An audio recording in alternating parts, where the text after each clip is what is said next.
Up until around 2014, the cheap and easy way to get around region-locked online content was to fire up a trusty VPN like private internet access. But then, Netflix pushed an update to detect and stop its users from doing so, and the rest of the industry followed suit. It was a dark time, and many people simply accepted that the golden age of watching anything you wanted was over. But what if I told you that there's another way to mask your address? One that could not only unblock geo-restricted content, but even save you a substantial amount of money on your subscriptions? What if I told you you can use it on your smart TV, home console, or any other device? And what if I told you about it after this message from today's sponsor, Jackery? Thanks Jackery for sponsoring this video. From September 20th to October 18th, Jackery is celebrating their 9th anniversary with a photo contest. Watch till the end to learn more.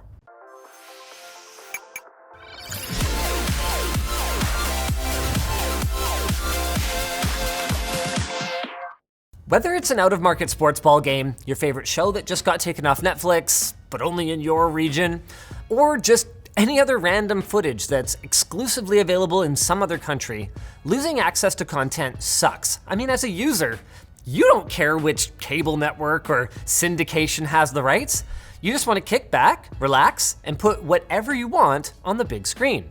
Now, even when they worked, there were drawbacks to using a VPN to get around these problems. I mean, it wasn't convenient exactly to configure it on devices like smart TVs and Rokus. And especially if you were proxying to a distant location, your network performance for everything other than your stream could slow down substantially. Thankfully, a Canadian company got fed up and went to work developing something similar to a VPN, but kind of better actually. At least when it comes to watching sports and streaming services. And I'll tell you more about why it's not a replacement for a VPN later. Meet the Streamlocator. The hardware is, frankly speaking, nothing special. It's a gigabit-capable AC1200 dual-band router. The real magic is in their customized OpenWRT-based firmware that uses a combination of smart DNS, transparent DNS proxy, and domain IP-based smart routing to circumvent regional blocks. And it does all of this while not slowing down or compromising the security of your regular browsing. Now, of course, our viewers are not going to accept magic as an explanation for how a device on their network functions, and they shouldn't. So let's talk about how exactly it works. Now, normally, you type netflix.com into your browser, which sends a request to a DNS server, which converts that netflix.com URL to an IP address that your browser can actually connect to. Then traffic starts to flow. The Streamlocator deviates from this normal manner of operation by checking your DNS requests against a bank of URLs that it has stored. If it sees you're searching for a video streaming site, it takes the IP address that your DNS server says corresponds to that URL and throws it in the garbage.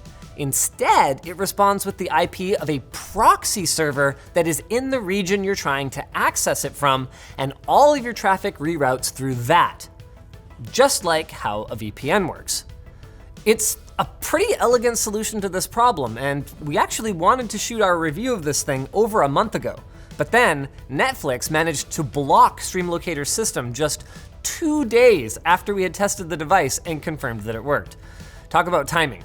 Now, Streamlocator has recently gotten things back up and running again using basically the same system we just explained, but with an added layer of IPv6 hackery. And at the time of writing, American Netflix is back online with the promise of more countries in the near to mid future. I said a moment ago that it works just like a VPN, but I also said before that it's not a replacement for a VPN. What gives? Okay, the difference is that a VPN routes all of your traffic through the selected proxy server, and all of the good ones encrypt your data to make it more difficult for your internet service provider to track what you're doing. Both of those factors contribute to crappier performance. Streamlocator, by contrast, doesn't advertise any kind of privacy enhancement whatsoever. But the benefit of their approach is that by cherry-picking the traffic that gets rerouted, they can achieve performance in other applications, like web browsing and gaming, that is on par with your raw connection. Here's a quick demo. Let's say we like UFC, but we don't like paying jacked up American pay-per-view prices for it. Let's subscribe for $12.50 a month in Germany, where they're obviously struggling to find an audience for the sport. And look at that. Same sweaty dudes and gals beating each other up, much lower price. Now we jump into a game while our stream is running on a second monitor, and look at these ping times. Just about identical to our regular connection. Now, you might look at this and think, gee, that could really be a software product. And honestly, that was my first response. It seems reasonable on the surface, but only if you want to use it on a computer. Consider this. Certain devices and services don't use DNS. For example, the Netflix Smart TV app is developed by Netflix. It doesn't have to check Netflix's own address with a DNS server, and instead it just connects directly to the IP.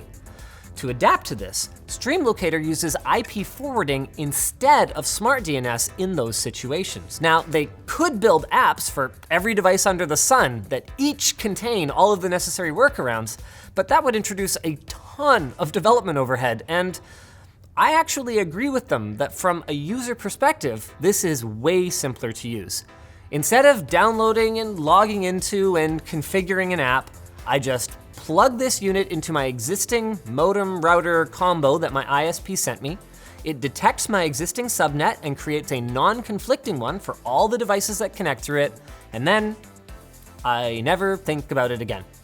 You even have the choice between using the Wi-Fi access point that's built into your Streamlocator or connecting to a higher performance one. If it's a dedicated AP, like ones we've shown in the past from Ubiquiti or Ruckus, then no special configuration is required other than disabling the Wi-Fi in the Streamlocator.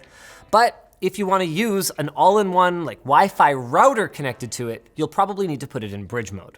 Now, the most pain-free install would be to put your ISP combo unit in bridge mode, so it's acting only as a modem, and have the Streamlocator act as your router and wireless access point for your whole system. Connecting to it is as simple as connecting to your existing network. Unfortunately, in our experience, that comes with some limitations. The stripped down version of OpenWRT that they're running has some of the advanced features removed. And I really do mean advanced features in finger quotes, because I don't personally consider port forwarding to be that advanced.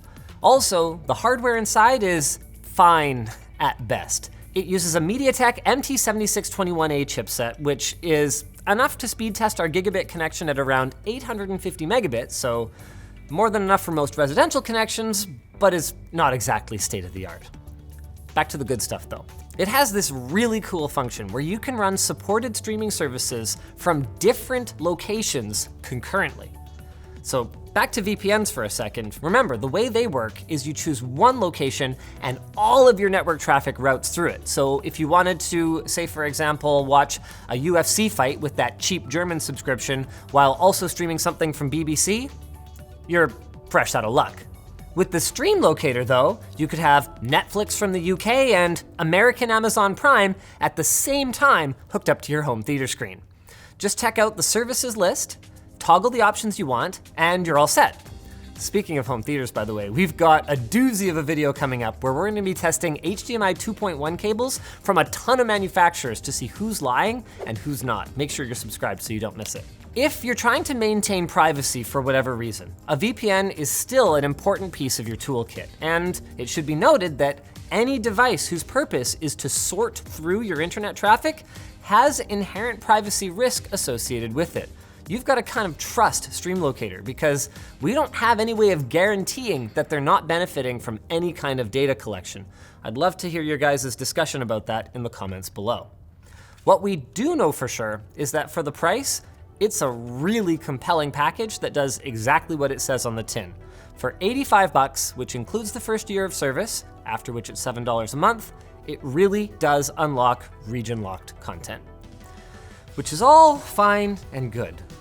But my lord, is this legal? Well, yes and maybe no. Their own website states the following.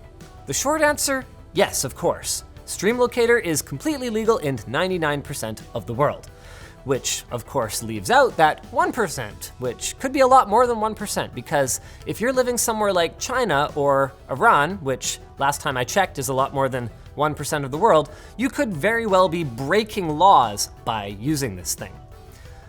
The good news for everyone else is that the worst case scenario is that right holders might get mad at streaming platforms for not geo-blocking their content effectively enough, but that doesn't really sound like your problem, does it? What it does sound like is a segue to our sponsor, Jackery. Jackery wants to inspire an outdoors lifestyle, so they're advertising online as tech tips, because apparently they think we need to be reached. They want people to be closer to nature and to live with a positive and energetic attitude. And from September 20th to October 18th, they are celebrating their 9th anniversary with a photo contest for a chance to win big prizes. To enter, all you have to do is take a picture of you exploring the outdoors and upload it to their campaign site. All winners will be notified by email by October 29th, and we're gonna have all the links down below. Seriously though, guys, if you're using a VPN and it works for you, keep using it. And if you like this video, make sure you check out our video on how to browse the internet anonymously.